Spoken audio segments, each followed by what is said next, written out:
Assalamualaikum warahmatullahi wabarakatuh. Perkenalkan, nama saya Dwi Nur Aini Fatha dengan NIM 18037. Di sini saya akan menjelaskan tutorial bermain laboratorium simulation dari www.labexchange.org dengan judul Enzyme Restriction. Selamat menonton. Pertama-tama kita membuka Google Chrome, kemudian pada bagian search engine kita tuliskan Lab Exchange.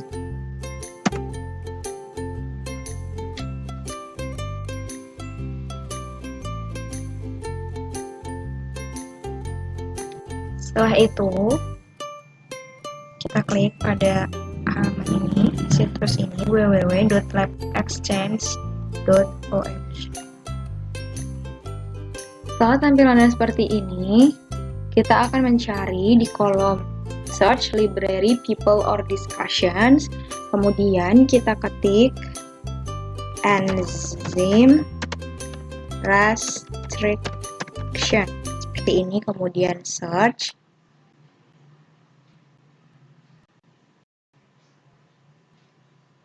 Nah, nanti akan muncul seperti ini, kemudian kita cari yang laboratorium simulation atau simulasi lab.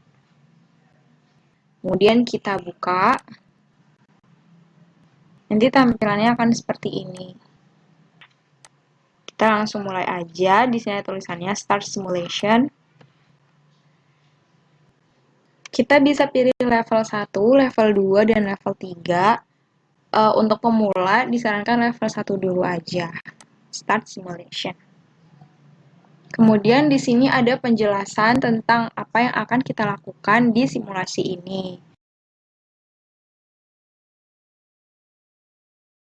Kemudian di sini ada PKANR, panjangnya itu 5.512 base pair. Kemudian ini yang akan dipotong ini, panjangnya 807 base pair. Enzim yang dipakai itu ada BAM-H1 dan HIN3. Kemudian di sampingnya itu ada para yang panjangnya 4.872 base pair. Kemudian ini dipotong dengan enzim restriksi yang sama, menghasilkan 377 base pair. Kita pencet next section. Di sini nanti ada alat dan bahan yang dibutuhkan. Kita butuh buffer, PKNR plasmid, paraplasmid, enzim restriksi, dan distilled water.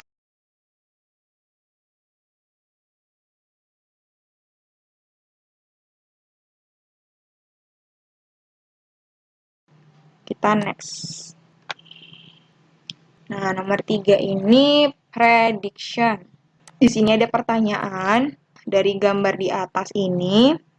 Berapa fragmen yang kita ekspektasikan untuk dibuat jika menggunakan enzim BAM-H1 dan HIN3? Berapa banyak fragmen? Fragmennya berarti yang terbentuk kan ada 2 ya, 1 terus 2. Tulis di sini 2. Di sini juga ada 1 dan 2. Kemudian setelah itu kita ke bawah. Nah, dari gambar di atas ini, berapa size-nya atau ukuran dari fragmennya yang terproduksi. Nah, yang PKNR tadi ini kan ada 5512. Terus dikurangi 807. Ada 4705. Kemudian ini ditulis 807 atau 807 base pair. Kemudian yang para ini 4.872 dikurangi 377 ada 4.495, kemudian sama 377. Kemudian kita ke bawah lagi. Apa komponen yang akan ditemukan di setiap fragmen? Nah, kita harus rekonstruksi. Kita akan tulis 4 fragmen ya. Fragmennya di sini kan ada RFP sama KNR. Kemudian yang di para itu AMPR. Manojim. Kemudian di sini ada protokolnya yang harus kita ikuti. Kita start simulation. Kita pilih water bath untuk mengeset temperatur menjadi 37. Kita pilih P20 micropipet dari micropipet rak. Kemudian kita pilih volume. Volumenya kita atur jadi 4 mikro. Terus save volume.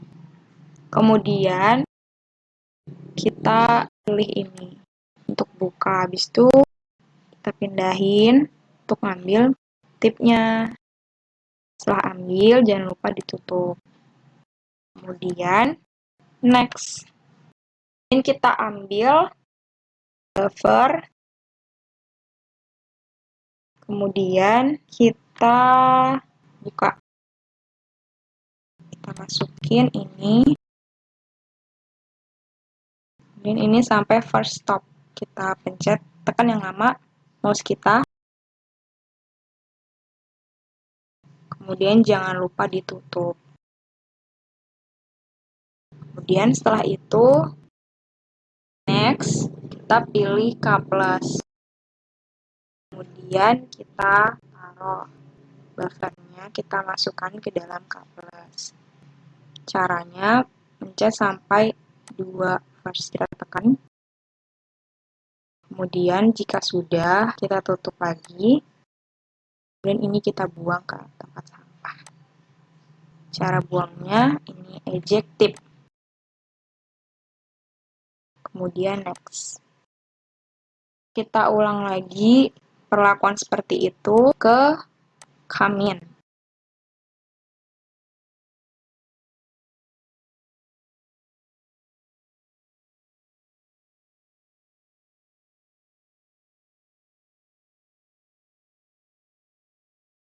Nah, jangan lupa tipnya dibuang.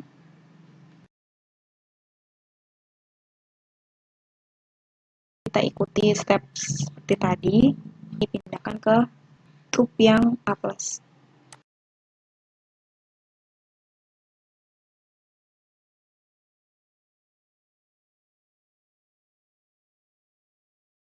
Kita ulangi caranya untuk tube-nya Amin.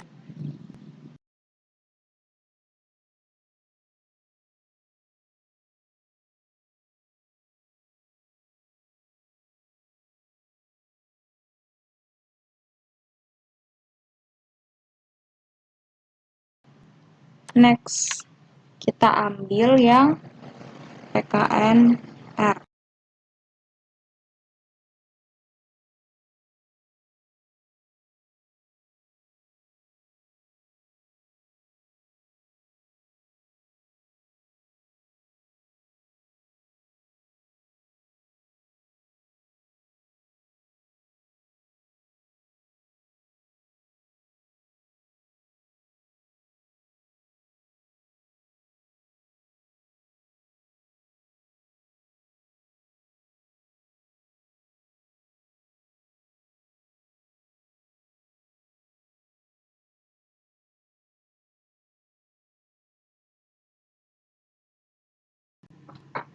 Kemudian kita ganti yang para untuk mengisi yang Amin dan A+.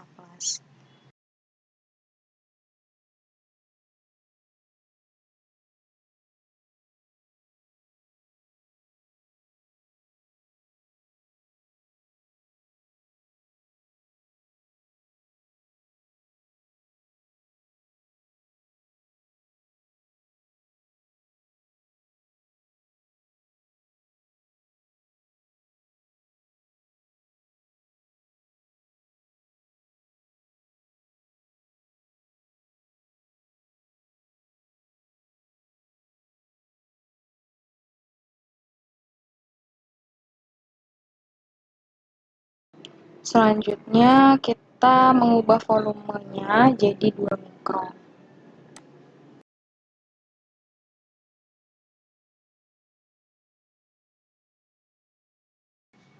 Kemudian kita masukkan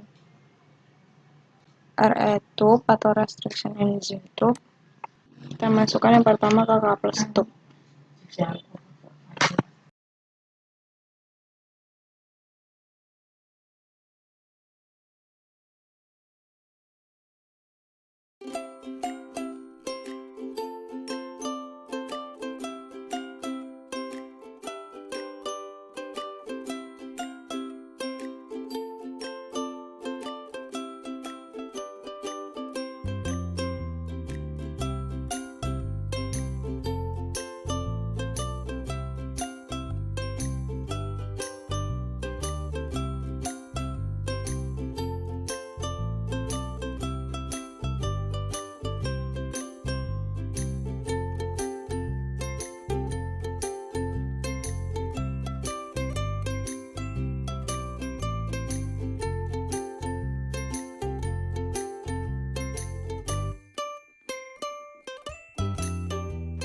Kemudian setelah itu kita ganti ini dengan Aquades. Kita tambahkan Aquades, jadi kita taruh Aquades di rak. Kemudian dengan mikropipet yang sama, volume yang sama juga, kita lakukan berulang.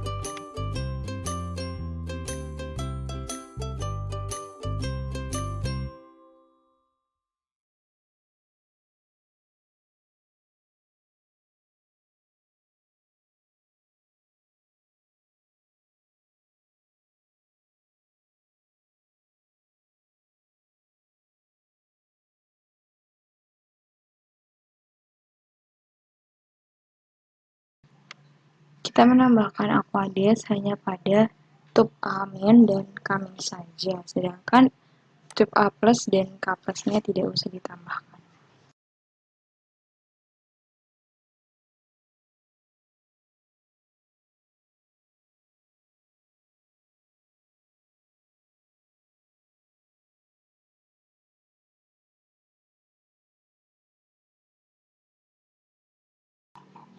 Setelah pekerjaan selesai, kita klik next. Kemudian pilih microcentrifuge untuk open, buka. Pindahkan ini masing-masing ke dalam centrifuge.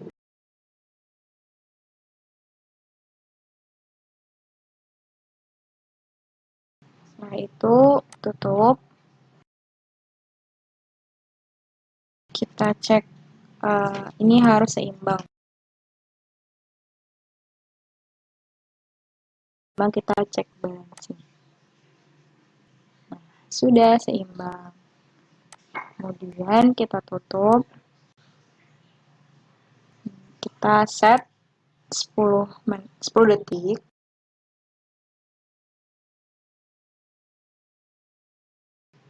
Kemudian start. Selesai. Kemudian kita buka centrifuge-nya. Kita pindahkan ke dalam rak.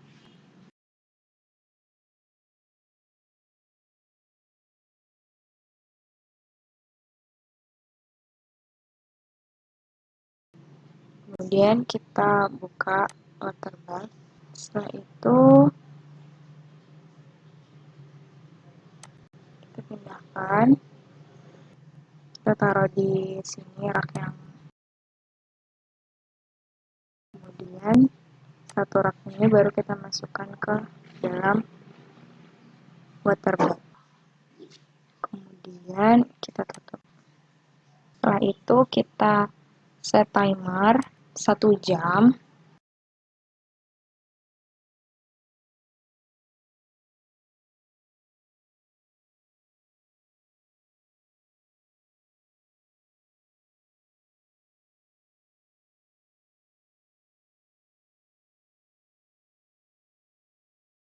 Kita buka dulu, baru kita pencet eject.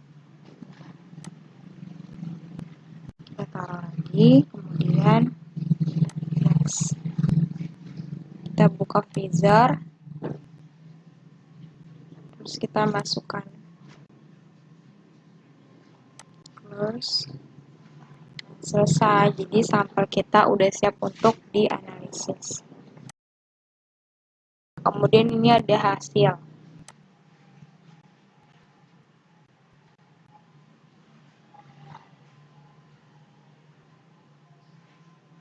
Nah, ini di-compare, disejajarkan bareng-bareng antara tub A plus, A min, K plus, dan K min. Nah, jika pemotongan enzim restriction itu berhasil, akan ngeliat nih plasmid DNA-nya tuh bakal kepotong-potong menjadi fragmen seperti yang terdapat pada A plus dan K plus. Untuk mengetahui size-nya atau ukurannya dan panjang base pair-nya berapa, kita itu harus menggunakan teknik yang disebut elektroforesis Jack. Jadi nanti tekniknya ini pakai gel agaros untuk nanti memisahkan molekul. Kita tahu ukurannya berapa fragmen DNA yang sudah dipotong oleh enzim restriksi. Sini ada 4705 base pair untuk pKNR dan 807 base pair. Kemudian yang para di sini ada 4495 base pair dan 377 base pair. Nah, ini hasil elektroforesis gelnya. Jadi sesuai ya, ini K plusnya tadi 4705 dan di sekitar 807. Kemudian yang K minnya itu 5.500. Kemudian yang A plusnya itu ada di 4.400. Sekitar segitu. Sama ada di 377. Ya, berarti sudah sesuai. Kemudian kita jawab ini, tub mana yang dapat kita komunikasikan untuk membuat plasmid rekombinan, yaitu K plus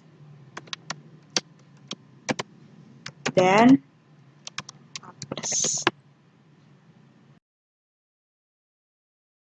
Di sini ada pembelajaran apa sih yang kita dapatkan setelah main simulasi ini. Kita bisa banget nih untuk jawab pertanyaannya. Apa yang kamu pikirkan tentang tujuan dari simulasi ini? Untuk mengetahui cara mengoperasikan mikrosentrifuge, bukan ya. To test the effect of temperature, bukan juga. Untuk belajar bagaimana cara memotong plasmid menggunakan restriction enzyme. Submit, ya jawabannya benar. Kemudian yang kedua, apa tujuan dari kita memanaskan tubnya dengan temperatur 37 derajat? Yang A, untuk memutus ikatan hidrogen dari DNA untuk menjadikannya ini fragmen-fragmen. Kemudian yang ini, temperatur ini tuh salah satu temperatur yang bagus untuk enzim restriction. Kemudian yang C, ini membuat reaksinya cepat. Yang itu adalah B. Terus yang ketiga, kenapa sih kita menambahkan enzim restriksi yang sama pada kedua ini, pKNR dan para? Jawaban yang A, karena ini mereka tuh ini di-cut-nya atau dipotongnya di tempat yang sama. Jadi sama size-nya. Oh tidak ya, size-nya berbeda, tadi kita tahu sendiri. Kemudian yang B, ini tidak penting, tapi dilakukan untuk lebih efisien katanya karena menggunakan enzim yang sama. Kemudian yang C ini untuk membentuk sticky end atau bentuk DNA fragmen DNA itu sticky end, jadi nanti bisa bersatu gitu. Itu yang jawabannya C. Kemudian selanjutnya,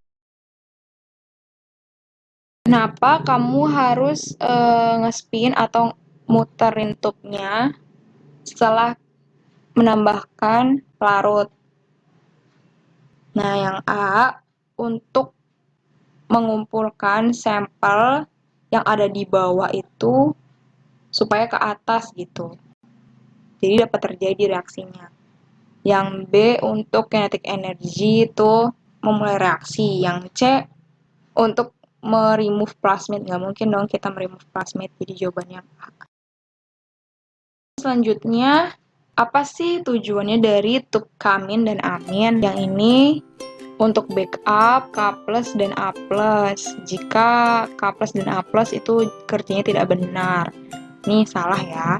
Yang B, untuk kontrol, untuk mengetahui apa sih gitu yang bisa dilakukan sama enzim restriksi itu. Terus kalau nggak pakai enzim restriksi itu bedanya apa gitu. Kemudian yang C, untuk kontrol, untuk mengetahui apa yang terjadi jika enzim restriksi di suhu 37 derajat. Misalnya salah, yang adalah B. B question. Seberapa yakinkah kamu untuk menggunakan teknik yang kamu pelajari di sini? Kita very confident, kita sangat yakin. Kemudian sudah, next section. Nah, di sini ada summary untuk kesimpulannya.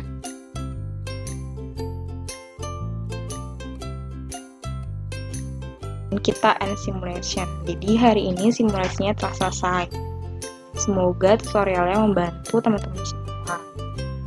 Assalamualaikum warahmatullahi wabarakatuh.